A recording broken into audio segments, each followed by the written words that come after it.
थे। शोएब, क्या आप भी यही बात मानते हैं? देखिए मनोज भाई, ऐसा है। यहाँ पे बहुत छोटी सी बात है जो मैं समझता हूँ हर आदमी यहाँ जान रहा है। मैं यहाँ कुछ सीखने की गरज से ही चैनल पे आता हूँ। आप देखिए वहां पर सर, महाराष्ट्र में जो बीएमसी का चुनाव है वो बहुत अनकरीब है। और वहां का जो उनका बजट होता है वो 60 या 50 हजार करोड़ के आसपास रहता है। सिर्फ उस पर उनकी नजर है, क्योंकि होता क्या है, एक पार्टी चलाने के लिए पैसों की बहुत सख्त जरूरत पड़ती है। तो मन से भी खैर करोड़ों का मामला होगा, लेकिन उनके जहन में यह है कि बीएमसी के चुनाव में, चूंकि क्षेत्रीय चुनाव होता है सर, आप जानते ही हैं। तो क्षेत्रीय चुनाव में जितना जहर हम घोल सके हिंदी और मराठी का, वो खोल दे, जिससे हमें मौके पे वोट मिल जाए और हम कुछ 50-60 सीटें लिया है, जिससे हम महामलाई खाने में ईमानदार है। देखिए सर, इसमें मामला यहाँ पर है कि मेरी गुजारिश रहेगी मुल्क के वजीर आजम आजम नरेंद्र मोदी जी से, जो आज यहाँ पे आए हुए हैं बनारस में। बहुत बड़ी उनकी तकरीर चल रही है कि उनको महाराष्ट्र के मुख्यमंत्री से सख्त फैसले में बात करना पड़ेगी कि आप क्या कर रहे हैं। क्योंकि देखिए सर, वहां के मुख्यमंत्री को वो जो करना चाहिए वो नहीं कर रहे हैं। उस हिसाब से एक्शन नहीं ले रहे हैं। फौरन एक्शन लीजिए, उनको अंदर करिए। जहां पे आपने 2-3 लोग को अंदर किया, टाइट हो गए, सब भी बैक फुट पे आ जाएंगे। और वहां के जो मंत्री हैं, जाहिर है वो भी मराठी है, उनके स्टेटमेंट आना चाहिए। अभी भाई साहब ने बहुत अच्छी बात की कि इसमें देखिए पार्टी बेस से तो आप उम्मीद ना लगाई, बिल्कुल हकीकत है। पार्टी का कोई बड़ा आदमी आके इस मामले को नहीं रख पा रहा है। आप देखिए सर, ये छोटा सा मामला है, लेकिन छोटे छोटे मामले आप देखिएगा सर, ये बहुत बड़ा रूप ले लेंगे। आप बताइए, इस तरह की हरकतें कर रहे हैं। बाल ठाकरे साहब का नाम वाकई पाकिस्तान से घबराता था कि बाल ठाकरे साहब ऐसे लेकिन उन्होंने कभी इस तरह की बातें नहीं करी।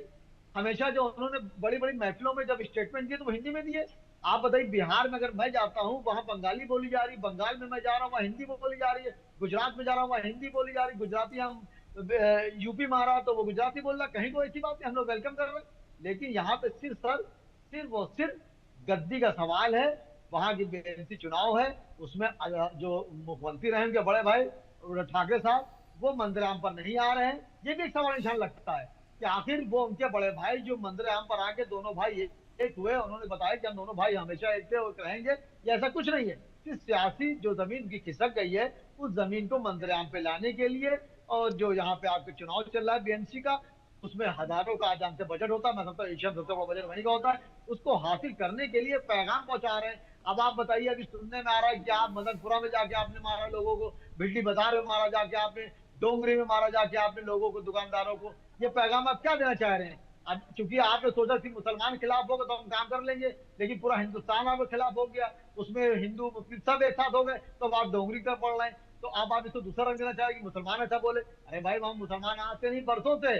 और अगर वहां से उत्तरी भारतीय चला है तो आप समझिए वहां कारोबार फेल हो जाएगा। आप बताइए, महाराष्ट्र जो है, खासकर बंबई जो ऐसी जगह पर है सर, माया नगरी कहलाती है। मैं समझता हूँ हिंदुस्तान नहीं, बाहर की कंपनियां वहां पे इन्वॉल्वमेंट करे हुए हैं। इस तरह का आप पैगाम पहुंचा रहे हैं और आप सिर्फ अपनी जमीन पाने के लिए आप कर रहे हैं। ये आप देखिएगा मनोज भाई, ये बहुत बड़ा रूप लेगी। और मेरी गुजारिश रहेगी आप सभी लोगों से कि इन लोग को चाहिए सब एक होकर मुख्यमंत्री जी से गुजारिश करें कि फौरन आप एक्शन लीजिए। सर आप देखिए, प्रशासन के आगे सर बड़े बड़े भूत भाग जाते हैं। आप भी जानते हैं, हम भी जानते हैं। अगर प्रशासन चाहे, किसी की तो ऐसी हैसियत नहीं। आप बताइए सर, परदेसी वहां घूमने जाते हैं, पर्यटक वहां पर है सर, वहां पर करोड़ों रुपए से गवर्नमेंट को रोज इसी मिल जाता है। जो सलमान खान का घर देखने जा रहा है, कोई शाहरुख खान का घर देखने जा रहा है, कोई आमिर खान का घर देखने जा रहा है, करोड़ों रुपए का बजट गवर्नमेंट को यूं ही मिल जाता है।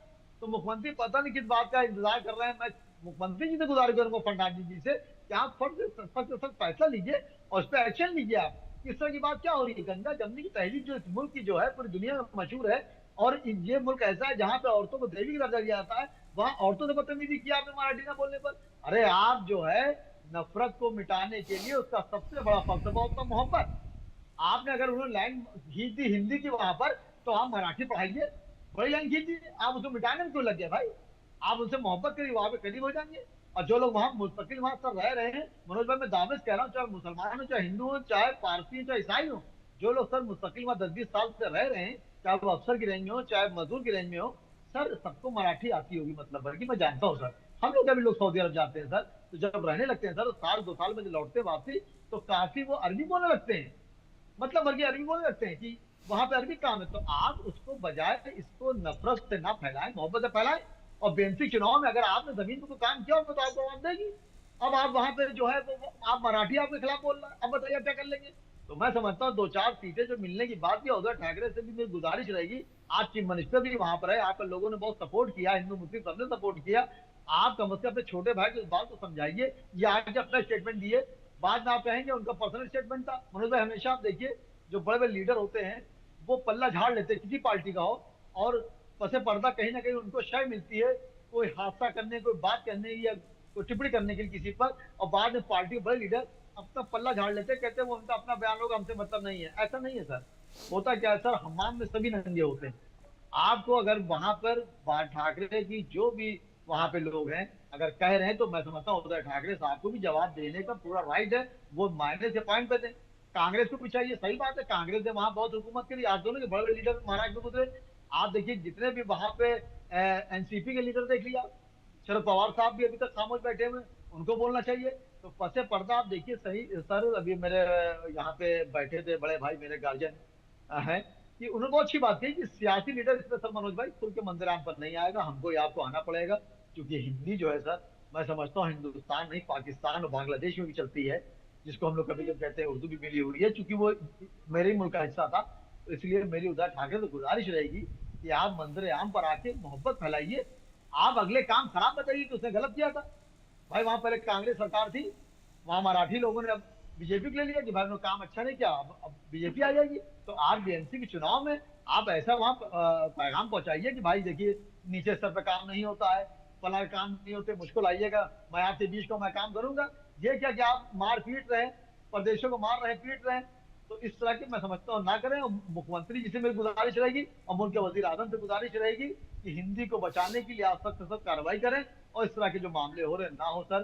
क्योंकि ये मुल्क जो है तरक्की की राह में बढ़ने की कोशिश कर रहा है, उसको मिटाने के लिए आप देखिए सर, ये बात यूपी नहीं बिहार पूरे इंडिया में फैल चुका है। अब सुनने में सर आ रहा है कि गुजराती पे भी इन लोगों ने कुछ वार किया है, गुजराती वालों पर भी वार किया है। कितनी गलत बात है सर। तो मेरी गुजारिश आपके चैनल सर रहेगी मुल्क के वजीर आजम नरेंद्र मोदी जी से और महाराष्ट्र के मुख्यमंत्री फर्नांडिस जी से कि आप जो है अपनी ताकत का इस्तेमाल करिए और ऐसा गुंडागर्दी मत होने दीजिए, क्योंकि इससे होने से माहौल खराब होगा। आने वाले वक्तों में महाराष्ट्र को आप देखिएगा एक बहुत बड़ा नुकसान होने का अंदेशा लग रहा है कि जिस तरह आप आम पब्लिक को मार रहे हैं, लोग घूमने जा रहे हैं, परिवार जा रहा है, बच्चे जा रहे हैं, कारोबारी जा रहे हैं, कारोबार वहां से लौट आएंगे, क्या होगा। आपका जो वहां पे गवर्नमेंट के जो टैक्स आ रहा है सर, आप बजट जीएसटी लगा है सर, मुंबई में अरबों रुपए डेली जो है सर खरीदारी होती है। अगर सब कारोबार बंद कर देंगे, अपने वतन को लौट जाएंगे यूपी ठीक कहा आपने। बिहार बंगाल गुजरात, तो आपका कारोबार ठप हो जाएगा। अरबों रुपए के जो आपको टर्नओवर मिल रहा है वो खत्म हो जाएगा। सही तो कह मैं रहे हैं। समझता हूँ मुख्यमंत्री जी से मेरी गुजारिश रहेगी, नवीन दुबे प्रधानमंत्री से साहब, गुजारिश रहेगी कि फौरन एक्शन जी लीजिए जी। सर, फौरन आपकी एक्शन लीजिए सर। प्रतिक्रिया। नहीं, मैं तो बड़ा सिंपल कहूंगा। देखिए मनोज जी, भाषा क्या होती है? भाषा सिंपली जो होती है कि दो भी व्यक्ति जब आपस में किसी भी तरीके से संवाद करें और वो एक दूसरे को समझ लें, वो भाषा है। हमने गूंगे और बहरों के लिए तमाम समाचार देखते हैं, आप लोगों के चैनलों पे चलते हैं, उसमें क्या होता है? उसमें तो भाषा भी नहीं होती है, इशारों से संवाद होता है और लोग समझ लेते हैं। तो आप मराठी बोलें, हिंदी बोलें, अंग्रेजी बोलें या कन्नड़ बोलें, तमिल बोलें, असमिया बोलें, कुछ भी बोलें, सामने वाले को अगर आप अपनी बात समझाने में सफल होगा, वही भाषा है। और दूसरी चीज आती है कि जिस तरीके से राज ठाकरे की पार्टी महाराष्ट्र नवनिर्माण सेना अस्तित्व की पहचान से जूझ रही है, क्योंकि वो हाशिए पे जा चुकी है पार्टी, उनका कहीं कोई अस्तित्व अब महाराष्ट्र की राजनीति में रहा नहीं है। लिहाजा उनको किसी तरीके से अपने आप को रिस्टोर करके आगे लाना है कि भाई हम रिस्टोर हो जाए राजनीति में आकर। और महाराष्ट्र में चूंकि बीएमसी के चुनाव की हम सभी ने चर्चा की, मैं एक चीज समझता हूं कि ये अर्बन एरियाज में बहुत बड़ा महत्वपूर्ण चुनाव होता है। और अर्बन एरिया जितने भी हैं, 90% आबादी आज की तारीख में जो निर्णायक है वो आउटसाइडर की है, वो स्थानीय मराठियों की नहीं है। तो आप इसमें अगर ये तड़का लगाना भी चाहेंगे कि साहब हम मराठी भाषा को लेकर इस चुनाव में जाएंगे, तो मुझे लगता है कि सेल्फ गोल जैसी स्थिति बन जाएगी उद्धव ठाकरे के लिए और राज ठाकरे के लिए। इनको समझना पड़ेगा। आप बड़े चुनाव में तो जा सकते हैं कि भाई ठीक है रूरल एरिया में आप सपोर्ट ले लेंगे, लेकिन इसमें आपको मिलने वाला नहीं। एक बात मैं और कहूंगा, 11,24,000 मराठी बोलने मराठी लोग आंकड़ों में बताए जाते हैं, जिसमें 8,80,000 8 करोड़ 80 लाख के आसपास मराठी बोलते हैं। बाकी मराठी जो वहां से ओरिजिनेट हैं वो भी तो मराठी नहीं जानते, वो भी तो नहीं बोलते हैं। उनको कौन सी पाठशाला में सिखाएंगे जाके उद्धव ठाकरे और राज ठाकरे? वो जरा महाराष्ट्र के लोग स्पष्ट करें। और दूसरी चीज एक मैं जरूर कहूंगा, देखिए हम लोग खूब कह देंगे राजनेता कुछ नहीं करेंगे, तो भाई करेगा कौन? हमारे देश की जो प्रणाली है, जो हमारे यहाँ की चुनाव प्रणाली है, उसके अनुसार जो हमारा जनप्रतिनिधि होता है, जो हमारी सरकार होती है, काम तो उसी को करना है, जिम्मेदारी बिल्कुल तो उसी आपने के सही ऊपर कहा। और और सरकार हमारा अगर मतलब है तो उसे गतिरोध तोड़ना चाहिए, ऐसे लोगों को चिन्हित बिल्कुल करना चाहिए। एक सर्वदलीय बैठक इस मुद्दे पर बुलानी चाहिए। उस सर्वदलीय बैठक में सभी राजनीतिक पार्टियों के सुझाव लेते हुए कि भाई महाराष्ट्र की बदनामी हो रही है, हर कोई मराठी का सम्मान करता है, तो कम से कम हिंदी भाषियों की रक्षा की जाए। सरकार को ये जिम्मेदारी खुद लेनी चाहिए। लेकिन ले क्यों? क्योंकि एक ऐसा मुद्दा है, विपक्ष ने भी, ठाकरे ब्रदर्स ने भी दुखती हुई रग पर हाथ रख दिया है। अब सरकार इसमें हाथ डाले तो कैसे डाले, कहीं कोई से राजनीतिक नुकसान ना हो जाए। इसीलिए शायद सरकार जैसा है वैसा छोड़ रही है। बहुत बहुत शुक्रिया करेंगे सभी लोगों का जो मेरे साथ इस चर्चा में शामिल रहे।